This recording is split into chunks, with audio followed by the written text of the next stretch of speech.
Valdemar Costa Neto, que é o presidente do PL, agendou um encontro com o ministro Alexandre de Moraes, do STF, para o início de agosto, com a intermediação do ex-presidente Michel Temer. Esse encontro tem o objetivo de discutir a decisão que proíbe Valdemar de manter contato com o ex-presidente Jair Bolsonaro. Uma medida que complica as estratégias políticas do PL, especialmente às vésperas das eleições municipais. A restrição em vigor desde fevereiro tem forçado Valdemar e Bolsonaro a adotarem estratégias alternativas para evitar encontros diretos, evidenciando a complexidade das relações políticas e judiciais envolvendo figuras do alto escalão e suas repercussões nas dinâmicas partidárias e também eleitorais. Vou começar essa com o Cristiano Beraldo. Beraldo, a gente já trouxe aqui várias notícias de eventos em que Valdemar Costa Neto chegava primeiro, conversava com os participantes e tinha que ir embora. Tinha que sair na metade do evento e aí sim entrava Jair Bolsonaro. Claro que esse é um exemplo, uma situação, no mínimo, curiosa. Agora, para além disso, por qual razão você entende que é importante que talvez a Suprema Corte autorize Jair Bolsonaro e Valdemar Costa Neto que se encontrem normalmente, já que os dois fazem parte do mesmo partido, né? Neto, a lei tem que ter um propósito, né? E a aplicação da lei tem que ter esse propósito muito bem definido. E aí o que acontece é que você vê, no caso específico da relação entre Valdemar da Costa Neto e Jair Bolsonaro, o impedimento de conviverem, de estarem no mesmo ambiente, claramente, declaradamente, não impede a comunicação entre os dois. Por quê? Porque a gente está no período eleitoral, onde está muito claro e evidente que os dois têm uma estratégia conjunta. O presidente do PL, Valdemar da Costa Neto, vive dizendo, não, aqui no Rio de Janeiro nós vamos por esse caminho porque combinei com o presidente Bolsonaro.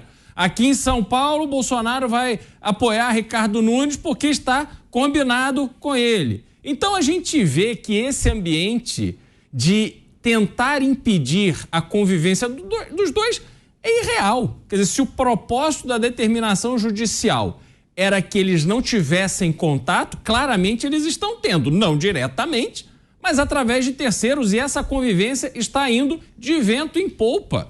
Não faz sentido, ou se impede que eles compartilhem dessa vida partidária, que eles compartilhem de qualquer tema ou de qualquer ambiente onde os interesses sejam comuns, onde um exerça uma posição de liderança ou de comando em relação ao outro, ou se suspenda a decisão. O que não pode é a gente fingir que essa sanção judicial está fazendo efeito quando claramente, diariamente, a gente verifica que ela não está. Pois é, a intermediação de Michel Temer, lembrando que foi Michel Temer, quando presidente, que indicou, inclusive, Alexandre de Moraes para a vaga no Supremo Tribunal Federal. Mota, o que a gente precisa considerar em relação a essa reunião que deve acontecer e também o pedido que muito possivelmente deve ser feito, autorização para que Valdemar e Bolsonaro possam se encontrar. Há muitos ângulos a serem explorados nessa notícia, Caniato, e todos eles são igualmente absurdos. Talvez o ponto mais importante seja lembrar mais uma vez que questões políticas são resolvidas com política, não com polícia. O presidente de um dos maiores partidos brasileiros está proibido de se comunicar com um de seus quadros, que também é ex-presidente da República. Recentemente, a Suprema Corte Americana tomou uma decisão. Ela decidiu que nenhum ex-presidente dos Estados Unidos pode ser processado criminalmente, a não ser que antes ele tenha sofrido um processo de impeachment no Congresso. Por que a Suprema Corte decidiu isso? O juiz Samuel Alito explicou. Ele disse o seguinte: se essa moda pega de todo perdedor de uma eleição passar a ser perseguido pelo vencedor e ameaçado de ser jogado em uma cadeia, isso é o fim da democracia. Eu acho que a gente precisa prestar atenção no que o juiz Samuel Alito disse. Pois é, você, Dávila, quais aspectos a gente precisa considerar em relação a essa situação que envolve o presidente do partido, Valdemar Costa Neto, e talvez a figura mais importante do PL, que é Jair Bolsonaro. Ambos têm um papel muito importante ali e possivelmente teriam muito a discutir e a participar também de eventos juntos, né? O que não é possível nesse momento. Bom, primeiro, como bem disse o Mota, isso tem que ser decidido dentro da política. E conversas políticas são fundamentais numa eleição presidencial, principalmente entre o presidente do partido e a sua principal personagem política no partido, que é o ex-presidente Bolsonaro. Tem que montar as chapas, os palanques regionais, os palanques municipais, e tudo isso é preciso conversa. Porque, afinal de contas, a eleição municipal tem enorme impacto na eleição de 2026, porque é aí que se constrói a base, a capilaridade, as alianças. Então, não pode excluir esta conversa quando está tramitando um caso que não tem nada a ver com a questão política, tem a ver com outros inquéritos, tem a ver com o inquérito da tentativa de golpe de Estado, a tentativa de joias, são outros inquéritos que não tem nada a ver com a vida político-partidária da agremiação. Então, não faz o menor sentido. Agora, se a intermediação da conversa de Temer com o ministro Alexandre de Moraes vai fazer mudar o entendimento do juiz, eu não sei. Mas, pelo menos, aí, Mota, nós teremos um político tentando conversar com um juiz que também já foi político, para que talvez o bom senso volte e permita que Jair Bolsonaro e Valdemar Costa Neto possam conversar sobre questões político-partidárias que envolvem o PL. Quer fazer um complemento, Mota? E também a figura de Michel Temer nesse encontro, né? É preciso considerar também. É uma mistura complicada de política com justiça, de política com polícia. O mais complicado disso tudo, desse momento que a gente está vivendo, é a possibilidade disso abrir precedentes, né? Isso criar um hábito, isso começar um círculo vicioso. A gente percebe o perigo disso olhando para o que está acontecendo nos Estados Unidos agora, né? O Donald Trump está sendo alvo de uma campanha de perseguição jurídica. Ele foi alvo de mais de 90 acusações, se eu não me engano, foi condenado num processo criminal em Nova York. O juiz que ia dar a sentença suspendeu a sessão em que ele ia dar a sentença para entender melhor as repercussões da decisão da Suprema Corte. Agora, todo mundo que assistiu o debate entre Trump e Joe Biden viu na expressão de Trump as consequências dessa perseguição política. Isso, Caniato, cria um rancor, cria um sentimento de injustiça e depois é muito difícil de lidar com isso. Pois é, agora, Cristiano Berardo, a gente precisa olhar para o PL, um partido que por muitos anos foi considerado, talvez, de tamanho médio, com uma boa representatividade na Câmara Federal, mas digamos que não tinha esse tamanho que a gente observa hoje. A maior bancada na Câmara dos Deputados, um partido com uma penetração fora do comum, especialmente no Sul e Sudeste, também no Centro-Oeste, e que muito possivelmente terá uma performance além das expectativas nas eleições municipais.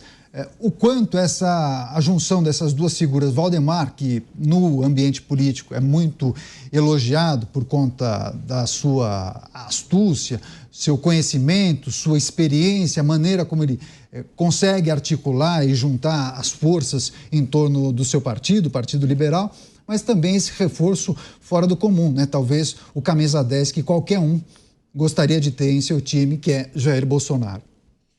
Bom, vamos lá. O retrospecto de Valdemar da Costa Neto dá a ele essa aura de um político extremamente habilidoso. A gente precisa lembrar que Valdemar da Costa Neto conseguiu, através do seu partido, fazer o vice de Luiz Inácio Lula da Silva na sua primeira eleição em 2002, que era José de Alencar, um empresário do ramo têxtil muito forte, muito reconhecido, que deu credibilidade a candidatura de Lula junto ao empresariado. Depois, com as revelações do Mensalão e os ataques que recebeu diretamente de Roberto Jefferson, Valdemar da Costa Neto acabou tendo que responder na justiça, acabou preso, cumpriu a sua pena, saiu e, mesmo assim, não perdeu o comando do partido, que é uma coisa impressionante. Você vê como ele tinha uma liderança ali mesmo, estando ausente, cumprindo pena em razão da atividade inerente ali ao exercício do seu mandato. Ele foi deputado várias vezes e dirigente partidário. De lá para cá, ele migra desse universo de convivência com Lula para conseguir atrair Jair Bolsonaro para o seu partido. Bolsonaro, que foi eleito por um partido pequeno, que era o PSL, transformou o PSL num partido grande.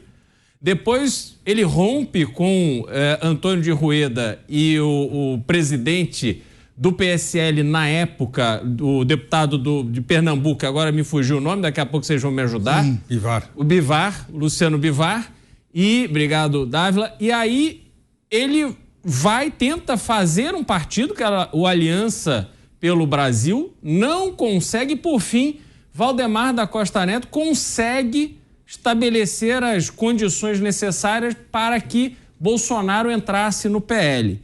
E quais eram essas condições? Bolsonaro sabia que não conseguiria repetir a fórmula de eleição que ele teve em 2018. Foi uma eleição com 3,5 milhões de reais de custo. Que ele ia precisar de dinheiro, não só para a sua campanha à reeleição, mas também para a campanha dos deputados que o apoiavam. E Valdemar conseguiu garantir isso a ele. Tiveram um resultado realmente impressionante. São aí 100 deputados, uma bancada enorme. Agora, Valdemar sabe que essa força do PL depende de Jair Bolsonaro e vai trabalhar o máximo possível para conseguir extrair essa força, refletindo em prefeitos eleitos e, sobretudo, numa bancada ainda mais reforçada em 2026. Pois é, quer fechar você, Mota? Jair Bolsonaro é um ativo eleitoral importantíssimo. Muita gente considera a figura dele a figura decisiva das próximas eleições. É sempre bom lembrar que não deixam que a gente esqueça de Bolsonaro. O principal cabo eleitoral de Jair Bolsonaro é o próprio governo federal, que parece que faz questão de todo dia colocar o nome de Jair Bolsonaro nas manchetes. Num sistema democrático como o nosso, onde o voto é universal, cada eleitor tem a oportunidade de expressar a sua preferência, você ser um fenômeno eleitoral como Jair Bolsonaro faz uma enorme diferença. E a gente lembra mais uma vez, uma democracia é a voz do povo, né, que resolve quem vai estar no poder. Então a gente tem que respeitar isso. A democracia não é o governo dos eleitos, não é o governo dos ungidos, não é o governo daqueles que se acham os melhores para governar. A democracia é o governo daqueles que foram escolhidos pelo eleitor.